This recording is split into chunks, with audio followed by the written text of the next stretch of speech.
Hey guys, how are you doing?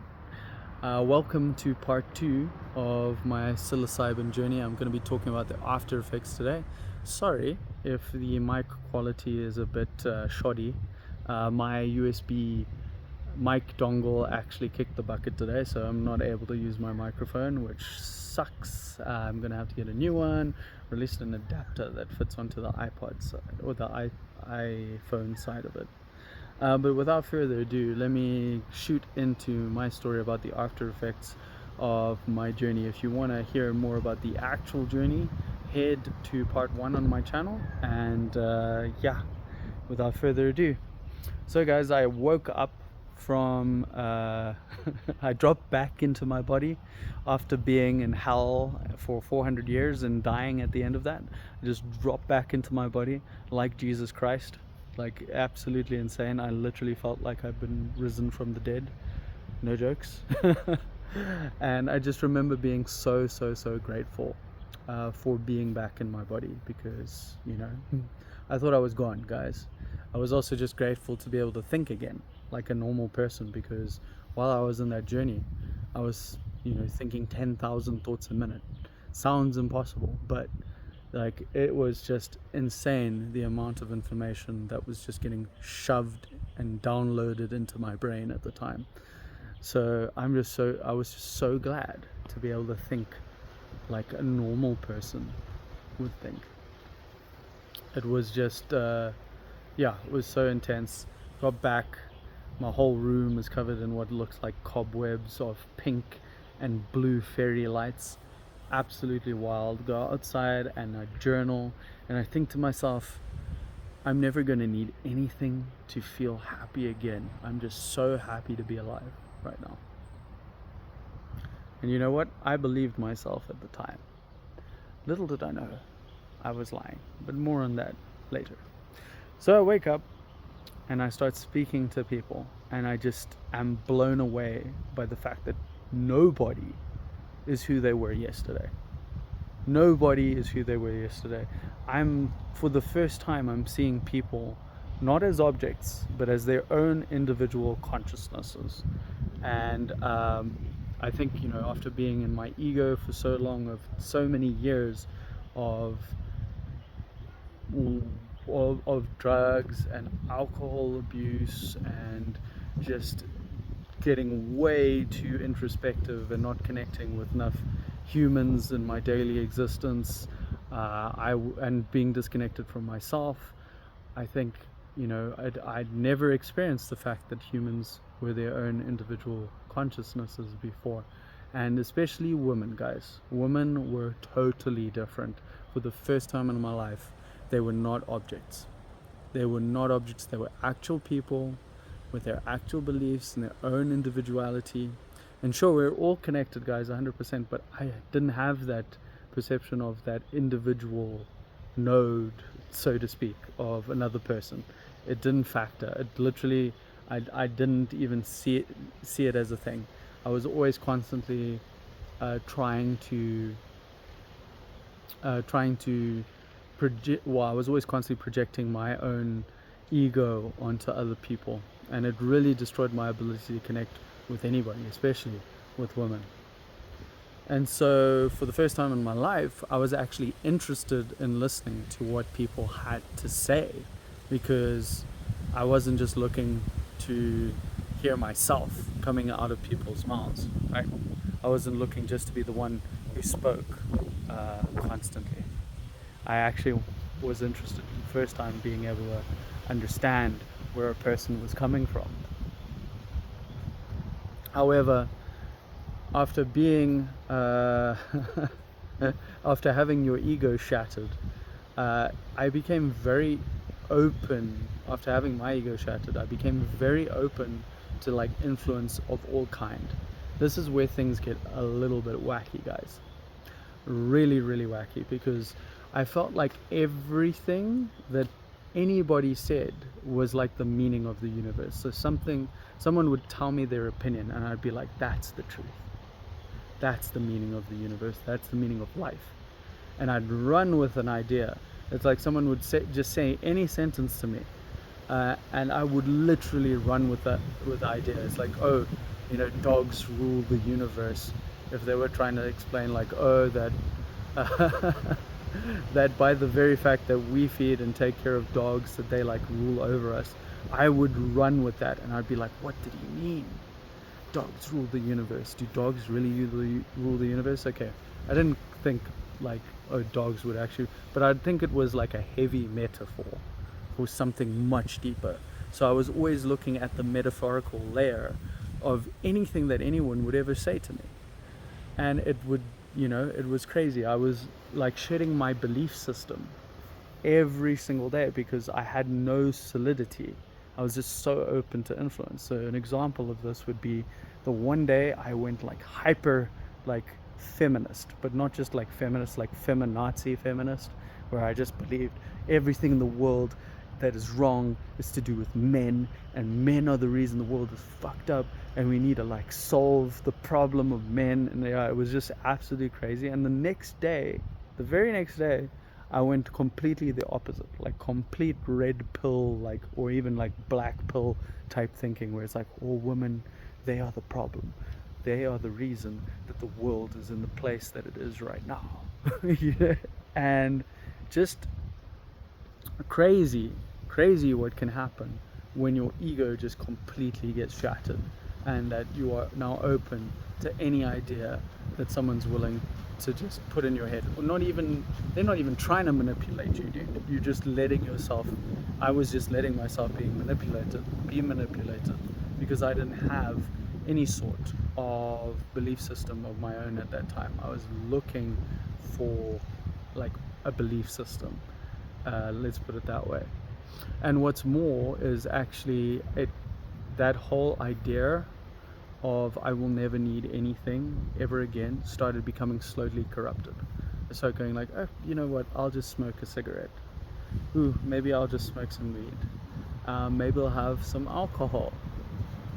And all of a sudden, going from I will never need anything again to I can do whatever I want, and I'll still be able to accomplish my goals, and I'll still be able to be productive, and I'll still be able to do the things that I actually desire, not just like my short-term cravings and all that. I'll actually be able to accomplish my mission in life. But you know what? I can do anything I want, and I'll still be able to do that. Obviously, a complete lie, but that's just how my mind started to twist things, right?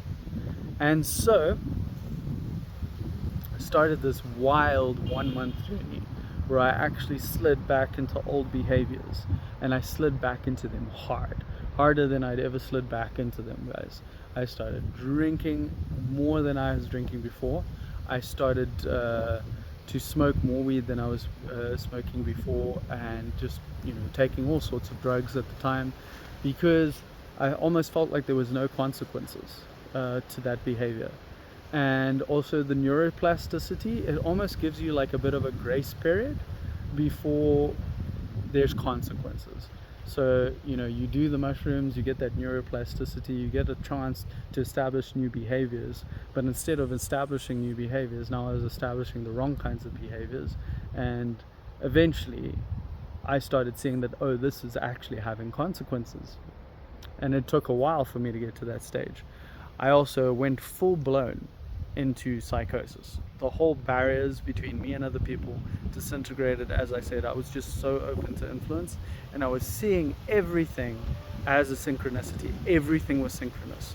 I am dead serious when I say that I was watching How I Met Your Mother on TV, and How I Met Your Mother is telling me about my life that day. Like literally, I'm watching it. I Met Your Mother, the words, the dialogue, the everything hadn't changed at all. Okay, I watched that episode tens of times, and yet somehow that episode was about my life that day, or what was going on in my head at that moment. It felt like I'd completely torn the veil. 6 grams of mushrooms, guys. This is what it can do to you. And people think that this is a game. This is something you play with. It's not something you play with, guys. It's not something you play with. It's highly, highly dangerous. Okay, especially when used in a manner that doesn't allow for integration like I did. Okay, I was still in a very unstable place when I decided to do this. I don't regret it, guys, because it made me who I am today. And luckily I came out the other side with no psychological damage. But it took a while to get back to what I would even consider normal. Okay. And the funny thing about all of this is, as well as, yeah, it just kept getting worse and worse, guys. The psychosis kept getting worse and worse. The thought, being unable to turn off my thought process, I just was thinking constantly at a mile a minute. Obviously nothing compared to what the actual journey was like, but it was still moving really, really quickly. And I was just looking for the truth. I was like, what is the answer to all of this? Eventually, I had to stop looking, guys, because my brain wouldn't turn off. I was trying to get all of the thing. I was trying to understand God. I was trying to be God and hold all the information in my head at once. But I couldn't do that. Why? Because I am not God. Sure, I might be a part of God, but I'm not God. And there was no way that I was going to be able to see all angles at the same time. Human limited minds do not work that way. Wasn't in their consciousness anymore, and I had to make peace with it. I had to make peace with my limitations. So I remember getting to a point of just such desperation that I went into my room and I just kind of like held my head and I just like, shut up, stop thinking, like just make it stop. And I just remember it was like almost like a Pandora's box, like closing after a month-long journey into psychosis. I mean, I was looking at tables, guys, and I was seeing like stuff moving, like energy moving through the tables and energy moving through the grass, like little electric currents, and it was intense. I got to a point where I just was like, make it stop, and it was like, and everything went back into the box. For the first time in a month, my mind was finally silent again, and I could think clearly, and I didn't have this constant need to be searching for the truth, because you're never going to find the truth at the end of the day. It's in the journey, guys. It's not in the conclusion. If you're looking for a conclusion, you will not find that conclusion. That's one thing I learned about this, is you keep searching for the truth, there's just going to be more questions that pop up. It's like people looking at an electron microscope. This must be the smallest particle. Then they invent another microscope that allows you to look smaller. Oh shit, this is actually made up of even smaller particles. So you keep on looking, and you're just going to keep finding more stuff. It's the same thing when you're trying to search for the truth. Yeah, so eventually, I would love to say that was the end of it, guys.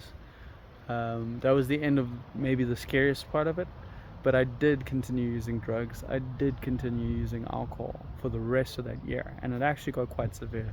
That's why it ended up culminating in my meth binge, which is also a video on this channel if you wanted to look in on that. Culminated in my meth binge at the end of that year, in October, November of that year, 2018. But however, I do believe, because everything happens for a reason, right? I do believe that it played a part.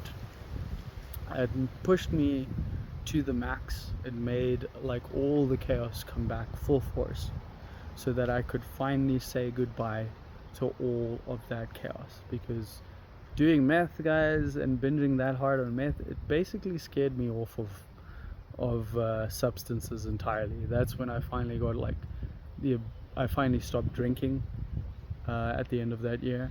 And that was the pivotal moment, because drinking for me was my biggest problem. And when I finally stopped drinking, I got 2 years where I didn't touch alcohol at all. And I believe that was a direct result of that 6-gram journey. So it may have made everything worse at first, but I believe that it ended up for the better.